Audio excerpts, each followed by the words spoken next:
I brought my boyfriend lunch at work. His coworkers froze. Then someone whispered, "Didn't he dump her yesterday?" What I saw in his office ended everything. I was already halfway down the corridor when I realized how quiet it was. The building where my partner worked always had that processed office air, the kind that felt like it had been filtered a few times too many and lost any trace of outside weather. The vents above me buzzed softly, pushing out air that was cool but flat. The lights in the ceiling didn't turn on all at once. They came to life in a staggered line as I moved, each panel flickering a fraction of a second later than the one before it, like they were catching up to the idea of morning. A printer hummed steadily somewhere behind the glass wall of the copy room, and with each step my shoes pressed a faint pattern into the short gray carpet before it lifted back again. I had a paper bag hooked over my wrist, the kind you get from a decent cafe, the bottom reinforced but already warping slightly from the heat of the containers inside. The cardboard lid of one of them had shifted during the drive, and there was a darker patch spreading slowly through the paper on one side. I could smell tomato and basil every time the bag swung forward, a warm, sour-sweet scent that didn't quite fit the sterile hallway. It was close to noon. I remember that because I'd watched the elevator panel tick from 11:59 to 12 KO as I rode up. I'd thought stupidly that it felt like good timing, like some small, punctual gesture on my part might balance out how distant he had been lately. I had rehearsed 2 possible openings in my head. I could joke about ignoring his text telling me not to come, or I could pretend I hadn't seen it until I was already in the lobby and frame this as a coincidence. By the time I reached the glass door to his office suite, both options had already begun to feel thin. Inside, the temperature shifted only slightly, but I noticed it. The air felt more still, as if caught under a low ceiling. A cluster of people stood near the high counter by the break area, each of them fixed in half-completed movements. A spoon rested in a plastic yogurt cup, leaning against the rim with a streak of pink still clinging to it. Someone's hand hovered near the handle of the microwave. The door pressed just shy of the latch so that the light stayed on inside. The digital display showed 01. A single second left that no one had bothered to clear. Another person shuffled some papers without looking at them. The clatter of keys on a nearby keyboard sounded irregular, like the tapping was for show. I wasn't the center of anything. No one turned to watch me directly. Their glances slid along the edges of my presence, small sideways cuts that knew how to avoid contact, but not curiosity. I adjusted my grip on the bag because the handle was biting into my fingers, and the rustle of the paper seemed loud in the stillness. Somewhere near the reception desk, a man I'd seen once or twice before shifted his weight. The rubber sole of his shoe squeaked against the polished strip of floor that framed the carpet. He leaned closer to the woman beside him, his mouth barely moving as he let out a quiet fragment of something meant to stay contained. I only heard the end of it, that he had ended it yesterday. The words didn't land all at once. They hung in the air, disconnected from a subject, like the last line of a memo I'd missed the start of. My body reacted before my understanding did. My throat tightened in a small, automatic contraction. The sweat on my palm made the paper handle soften under my grip, and the bag tipped slightly toward my hip. I kept walking. It felt important to keep moving forward, as if stopping would turn me into one more object suspended in that strange, still life. The door plates along the hallway next to the open office had names printed in a clean, uniform font, each one aligned perfectly in its slot. I found myself reading them as I passed, not to learn anything but to slow down the rush building in my chest. I knew where his door was. I had no reason to check, but I dragged my eyes along every name anyway, like dragging a finger down a page. His office door was almost shut. Not enough to be closed. Not enough to be open. There was a narrow strip of light along the bottom, cutting across the carpet like a precise line drawn by a ruler. I paused with my hand still looped through the bag handle and tapped lightly on the door with 2 fingers. The sound was small, but the conversation inside dipped just enough to let me know it had been heard. For a second, nothing happened. I watched the line of light and thought about how many times I had walked into spaces assuming I belonged there. When the door opened, it moved only as far as his arm allowed it. He filled the gap, his shoulder against the frame, his hand braced flat against the wood. His expression didn't show surprise. What I saw first in his face was calculation, the way you see someone mentally rearranging pieces on a board you can't see. Then it settled into something that looked like inconvenience, as if I had stepped into a meeting that could have been an email. He didn't raise his voice. He told me he didn't want a scene, that it was a bad time. Then he added that she was there. He angled his body slightly, not enough for me to see the whole room, but just enough that someone else stepped into the narrow slice of view. She moved with the ease of someone who had been there long enough to stop noticing where she stood. Her hair was tied up in a way that made her neck look bare. She was wearing a hoodie I recognized instantly, the faded blue one he always left on the back of my chair, the fabric thinned at the elbows from use. On her, the sleeves gathered at the wrists. When she lifted her arm to tuck some hair behind her ear, A loose thread near the cuff caught the light and shone for a brief second like a tiny silver line. That single detail fixed itself in my vision more clearly than her face. I didn't think in full sentences. I just stood there long enough for the silence between us to become its own kind of answer.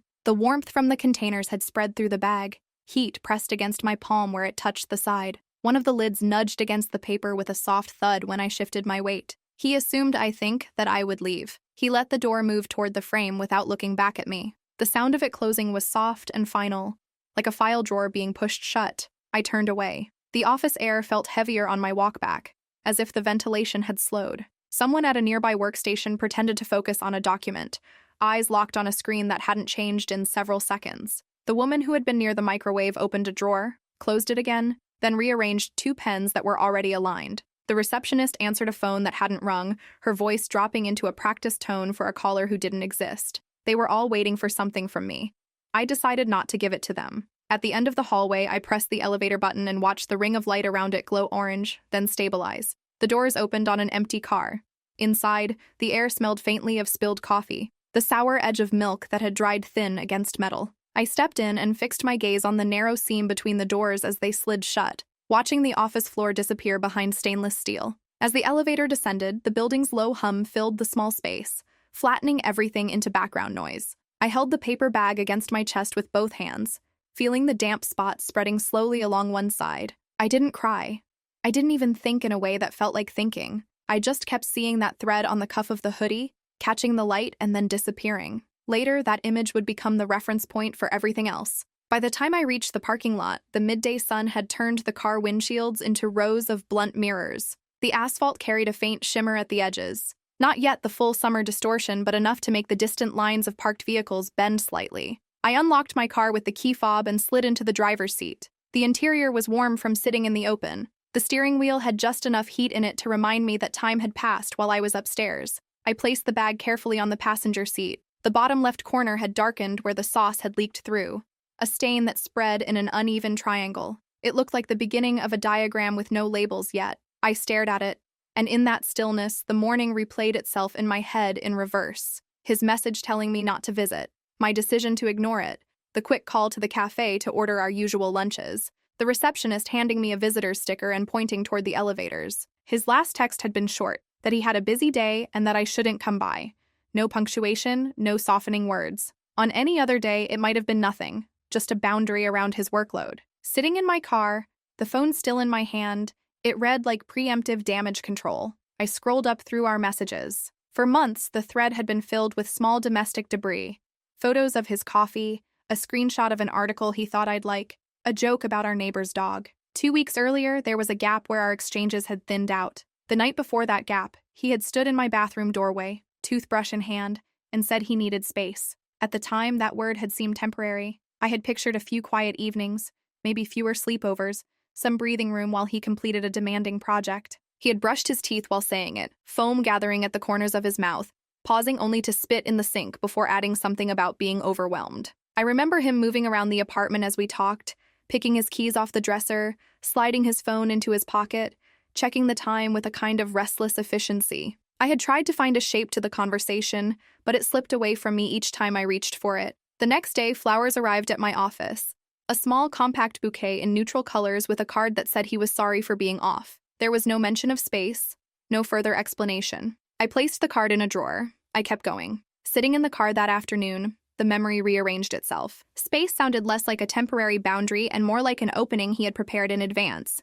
The hoodie on another woman in a room that had always felt partly mine by association made the word retroactive. I didn't drive immediately. Instead, I opened the Notes app on my phone and typed the time, 12:03 p.m., arrival at office. I added the details that surfaced first: coworker group by the break counter, microwave at 1 second, overheard phrase about something ending yesterday, daughter partially closed, his hand on the frame, hoodie on unknown woman, visible loose thread on left cuff. I wrote it as if I were recording an incident at work, not a scene from my relationship. The act of writing gave the experience edges. It didn't soften anything, but it contained it. On the drive home, I kept the windows cracked just enough to let in a steady ribbon of cool air. The movement of air across my hand on the wheel helped keep my body anchored. I went the long route, deliberately hitting more traffic lights than necessary because the repetition of red, green, motion, stop felt easier to manage than a single unbroken highway. At my apartment, the hallway smelled faintly of laundry detergent and someone's overcooked dinner. A smear of dark gray marked the wall near the stairwell where someone had misjudged the turn with a suitcase.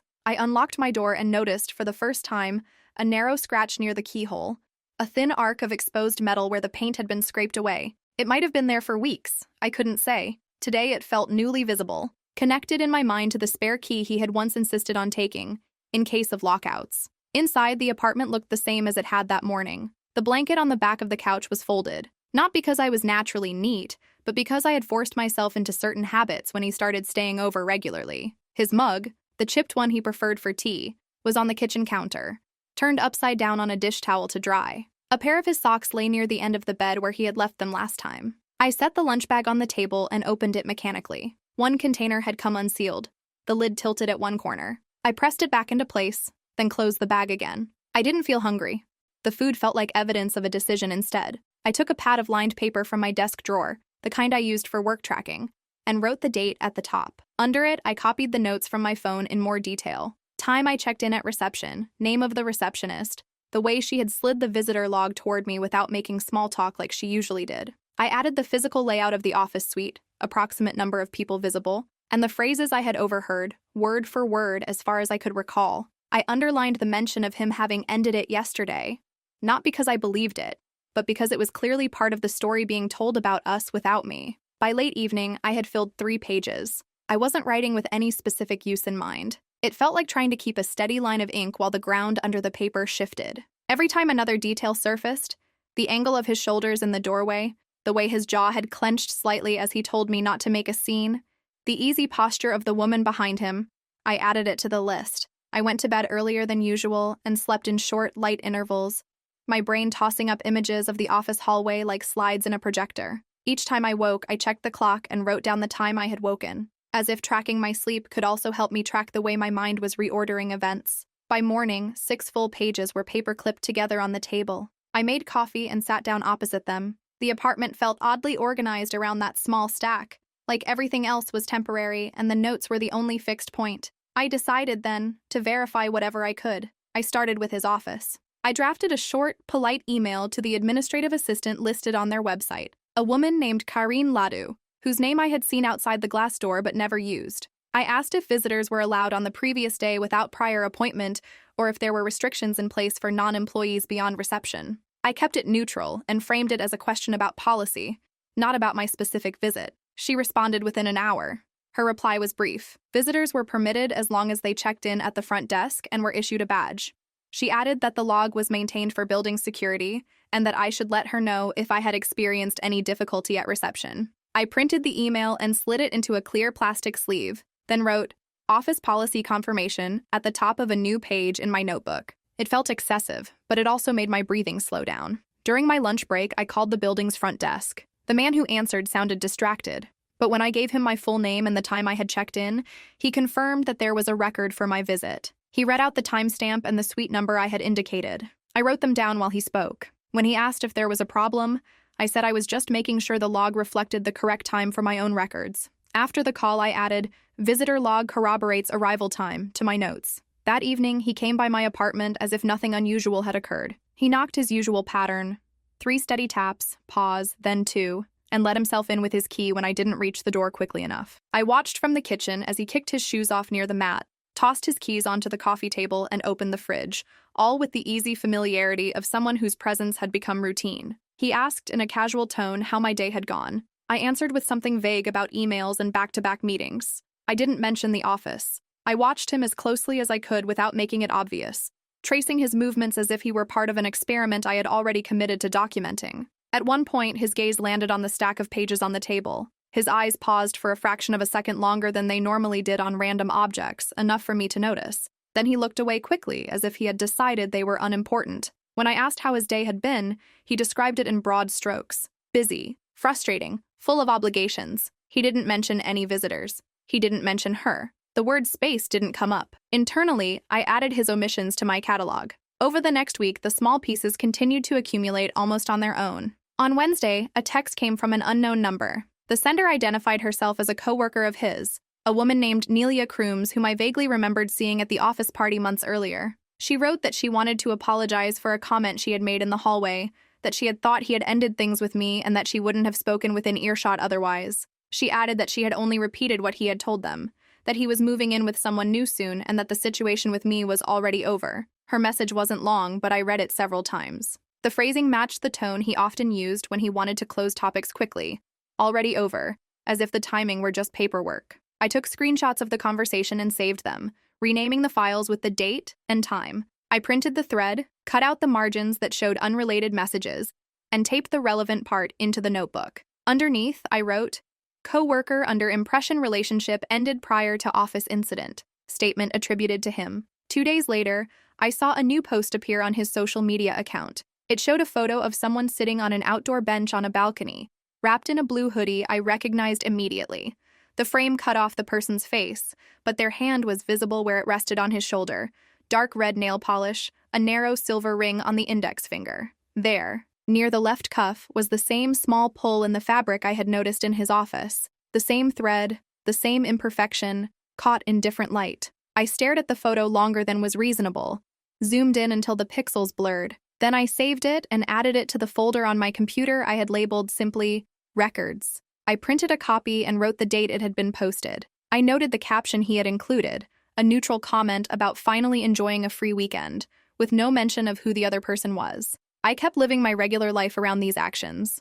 I went to work, I answered emails, I attended meetings where project timelines mattered more than personal ones. I bought groceries, did laundry, and scheduled my usual monthly call with my mother. On the surface, nothing had changed. Underneath, my observations had taken on a structure that felt almost procedural. I started tracking not just what he did, but when he said he would do things, and how often those statements matched reality. If he said he would be at my place by 7 and arrived at 8:30, I wrote it down. If he said he had worked late but his building's access log, which he had once showed me proudly when he first got his badge, indicated an earlier exit, I noted that too, based on whatever visible hints I could access. I wasn't trying to catch him in a single lie.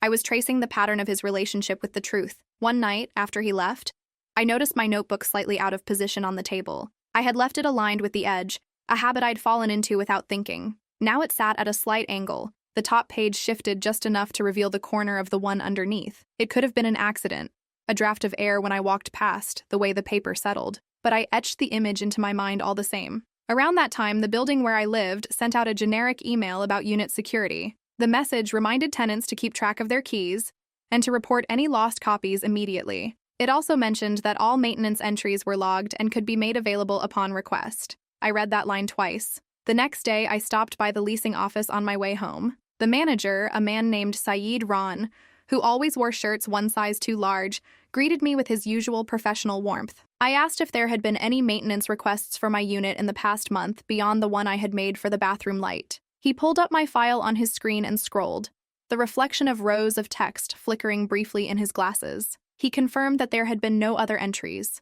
no unscheduled access. I nodded and thanked him. As I turned to leave, he mentioned almost casually that they were reviewing applications for the building next door, which their company also managed.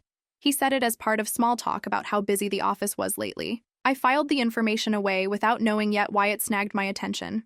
A week later, I found out. The notification came as a physical letter slipped under my door, the kind of thick, folded document usually reserved for official communication. The return address was the property management company that handled my building, and the one beside it. At first, I thought it might be a mistake or routine renewal paperwork. Inside was a form titled Resident Reference Request. They were asking me to confirm tenancy details for someone who had listed my address as their previous residence. The name printed neatly in the applicant information box was his. There was another line beneath it for co-tenant or intended co-tenant. That line held a name I had never heard before, Lyra Ervant.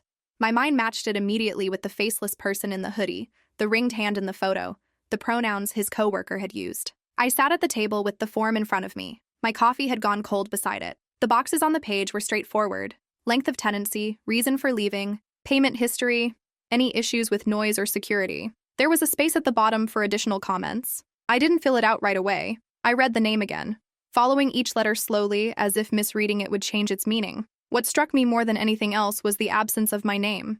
He had not listed me as a reference, though I was the one whose lease he had shared unofficially. He had used my address, but not my identity. In a way, it felt consistent. I placed the form in a plastic sleeve and added it to the growing binder that had replaced my initial stack of loose pages. Then I drafted my response on a separate sheet, using precise, neutral language, confirming that he had resided at my address informally for a certain period, that he had always paid his agreed portion of the rent on time, that there had been no recorded incidents filed with building management. I did not answer the question about his reason for leaving. I left that box blank. Before returning the form, I took a photo of it for my records. Around the same time, my phone rang with a number I didn't recognize. The caller identified himself as Officer Harrow Deek from the local police department. His tone was polite but formal. He said my name, confirmed my address, and then explained that a report had been filed listing me in connection with a possible harassment concern. He emphasized that no charges had been brought, that they were simply following up to close out the report. I asked who had filed it. He read out my partner's full name. He described the content of the report in general terms, that I had shown up unannounced at his workplace, that I had been told he did not wish to see me, that I had allegedly continued to contact him in ways that made him uncomfortable. He read snippets of phrasing that felt eerily familiar, references to specific dates, mentions of my tendency to keep detailed records, comments about my fixation on timelines. In that moment, I understood that he had not just noticed my notes. He had read them closely enough to mirror the structure. He had taken the same behaviors I had used to steady myself and reframed them as evidence of instability. My heart rate stayed level, but my fingertips went cold. I told the officer calmly that I did not wish to have further contact with the man who had filed the report, that the visit to the office had been a single, limited incident, and that all subsequent communication had been at his initiation or related to logistical matters like splitting shared bills. I mentioned, without embellishment, that I had my own written documentation of events, including timestamps and independent confirmations from third parties. His tone shifted slightly when I said that. He asked if I would be willing to provide a brief statement by email so they could attach it to the file and mark the matter resolved. I agreed. He gave me a case number. I wrote it down in my notebook before we hung up. That evening, I typed my statement. I treated it like any professional report I might write at work. Clear headings, chronological order, references to supporting documents where available. I attached scans of my visitor log confirmation, the administrative email, the Coworkers text, with her identifying information redacted at her request, and the rental reference form. I sent it to the address the officer had provided, then printed the sent message and added it to my binder. When I closed the cover, my hands were steady. Inside, something had shifted from confusion to a quieter form of recognition. This was not just about infidelity. It was about how easily a story could be inverted if you didn't hold on to your own version of it. A week after sending my statement, I received a brief email from the police department. They thanked me for the information and confirmed that the report had been closed with no further action. They assured me that no record of wrongdoing would be associated with my name in connection with this case. I printed that too. The last piece fell into place several weeks later, almost by accident. I had moved forward with plans I had already been considering before all of this. Finding a smaller place, one that felt more like mine and less like a shared project that had never been formally acknowledged. I chose a unit 3 floors up in the building across the courtyard, drawn by the morning light that came in through the east-facing windows when I viewed it. On the day I turned in my keys for the old apartment, the leasing office had a stack of files on the counter. While Saeed went to retrieve my final inspection form, a folder on top of the pile slid slightly, exposing a page beneath it. I caught my partner's name in the corner of my eye. Not his signature, his printed name in all capitals on a rental agreement for the next building over. I wasn't supposed to see it. I could have looked away. Instead, my eyes tracked the lines automatically, noting the dates, the unit number, the name in the co-tenant field, the same as on the reference request. The start date on the lease was listed as 2 weeks after he had stood in my bathroom doorway and asked for space. Later at home, I realized what that meant in practical terms. When he had first used that word, he had already committed to a new place with someone else. The timing of my unexpected office visit had not disrupted anything. It had just made visible what had already been arranged. I didn't confront him with that information. There was nothing to confront. The facts aligned on their own. My anger had nowhere productive to go, so I let it convert into annotation. That night, I added one more page to my binder. I wrote a short summary, that the lease start date predated his claim that he needed space, that the co-tenant field confirmed the other woman's identity, that the report filed against me had occurred in the narrow window between his new lease and my new one. The symmetry of it all was almost neat. At the bottom of the page, I wrote a sentence I hadn't planned. He learned my system and tried to weaponize it. Underneath, in smaller letters, I added, "It didn't work." The binder closed with a satisfying thickness. The apartment I live in now is smaller, but the light comes in clean. In the mornings, the sun rises over the low row of trees across the courtyard and pours through my east-facing windows, flattening soft rectangles of brightness onto the floorboards. Dust motes drift through it in slow spirals when I draw the blinds. The air carries the faint smell of someone's toast and brewed coffee from another unit, layered over the neutral scent of the building's cleaning products. I can hear the low rumble of pipes as people start their showers on different floors, overlapping like a kind of muffled chorus. My routines have become simple. I grind coffee beans, fill the kettle, and wait for the patterned click it makes just before the water boils. I use the same mug every day now, not the chipped one that used to be his, but a plain white one I bought on a clearance shelf because I liked the weight of it. I place it in the same spot on the counter each morning, on a small square of cork that has taken on a faint ring over time. The binder sits on a shelf inside my closet, in a box with a lid that clicks when it seals. I labeled the box with the date range that covers everything, from the first conversation about space to the closing of the police report. Once a week, usually on Sundays, I take the box down and open it. I don't read every page. I skim the headings, the dates, the printed emails. I hold the weight of the compiled paper in my hands for a moment, long enough to remind myself that these events were specific and finite. Then I close the binder, place it back in the box, and slide the box to the back of the shelf. The drawer below it holds more ordinary things: extra towels, a folded blanket, a few old notebooks from years before I met him. The contrast helps. I changed the locks on my new door the first week I moved in. Not because the building's default keys were unsafe, but because I wanted the tactile memory of installing something myself. I bought a new deadbolt and a matching handle set from the hardware store around the corner. The metal felt cold and solid in my hand as I turned each piece into place with the small screwdriver the instructions recommended. When the last screw tightened and the bolt slid smoothly into its slot, I exhaled slowly, without realizing I'd been holding my breath. I kept the old key in my palm for a moment, tracing the pattern of its teeth. Then I walked back to the same hardware store and dropped it into the recycling bin they kept for scrap metal. The clink it made when it hit the bottom was quiet but distinct, like the end point of a very long sentence. Months passed. I stopped checking his social media. I muted his contact instead of blocking it, not as an invitation but as a boundary I could reevaluate later. Messages from him became infrequent and then stopped entirely. I didn't reach out. The absence settled gradually, the way a recently moved piece of furniture stops seeming wrong and becomes the new layout. The twist, the part that still makes my chest tighten when I think about it, arrived on a day that otherwise felt ordinary. I was sorting through a stack of mail I had let collect on the small table near my front door: utility bills, a grocery flyer, a glossy advertisement for a gym I had no intention of joining. Among them was an envelope from the police department, thinner than the initial one had been. I assumed at first that it was some form of generic survey.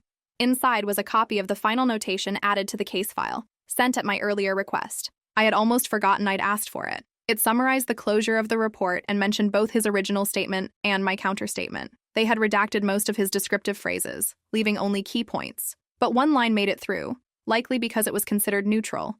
It read, "Reporting party provided detailed written chronology of interactions, including dates, times, and observed behaviors, in a format similar to documentation later submitted by the subject." The wording was clinical. What it implied was not. He had watched me long enough to learn the structure of how I made sense of things. He had taken that structure and used it as a template to support a version of events in which I was the problem to be managed. He had not just cheated or lied. He had studied my mind and tried to turn its coping mechanisms into liabilities. I stood at the kitchen counter with the paper in my hand, the afternoon light flattening the text into stark black against white. My coffee had gone cold again. I set the paper down and placed my hand flat on the counter next to it to steady myself. My palm registered the cool, smooth surface, the slight grain where cleaning cloths had worn it over time. The shock wasn't loud. It didn't come as a sudden realization so much as a slow settling of awareness. This was the part of the story that I had not documented, because I didn't know it yet, that while I had been collecting facts to protect my sense of reality, he had been collecting a different kind of fact to undermine it. For a moment, I considered reopening the binder and adding this final page. Instead, I folded the letter once and slipped it into the front pocket, not with the others but near the cover. It felt like a preface, not another chapter, an explanation for why I had needed the rest of the pages in the first place. That evening, I went for a walk around the block, the same loop I took on days when I needed to remind myself that the world extended beyond the radius of my experiences. The air outside had cooled, carrying the smell of damp pavement and distant exhaust. Streetlights blinked on one by one as I rounded each corner, their sensors registering the drop in light. My footsteps found their usual rhythm on the sidewalk, a steady pattern of contact and release. As I passed my old building across the courtyard, I glanced up at what used to be my windows. New curtains hung there now, a different color, a different shape. I wondered briefly if he still used the same mug, if the hoodie still lived on the back of a chair, or if it had been folded into a drawer somewhere else. The thought felt like a question about strangers. On my floor, the hallway lights were solid, no flicker, just a calm, even glow along the length of the corridor. As I walked toward my door, I realized I no longer expected shadows to move behind me or for someone to be waiting unannounced. The air smelled like paint and cleaning solution, the usual mix of shared living. Nothing in it hinted at another person's storyline pressing against mine. Inside, I locked the door out of habit more than fear. I set my keys in the small bowl by the entrance, lined up the mail I needed to deal with later, and filled the kettle for tea. As the water heated, I leaned against the counter and watched the steam begin to rise in a thin line before it thickened. The binder remained on the shelf, closed. I didn't feel the pull to open it that night. I knew what was inside and I knew what it represented. The evidence that my memory had held, that my perceptions had not been wild or dramatic, but grounded in verifiable detail. The attempt to discredit that had failed, not because of any confrontation or dramatic exposure, but because facts have a way of aligning quietly when given enough room. I took my mug to the window and stood there for a while, watching the last of the light drain from the sky. A neighbor crossed the courtyard with a bag of groceries, held low in both hands. A child on the floor below mine laughed at something I couldn't see, somewhere distant. A siren wailed once and then faded. I breathed in, counted to 4, and breathed out to the same count. My heart matched the pace of my steps earlier, steady, unhurried. Sometimes healing is not about forgiveness or understanding motives. Sometimes it is as simple as letting your own version of events stand without apology. I had my hallway, my elevator ride, my parking lot, my binder, my new lock. I had the knowledge that the worst of it had already happened in rooms I no longer entered. Outside my door, the lights in the corridor stayed constant. No stutter, no delay. The air felt ordinary again, and for the first time in a long stretch of months, I realized I didn't need anyone else to explain why. I turned off the kitchen light, let the room fall into its softer evening shape, and felt a small, solid sense of completion settle in my chest. Not dramatic, not triumphant, just real, like the quiet click of a door that I had chosen to close myself.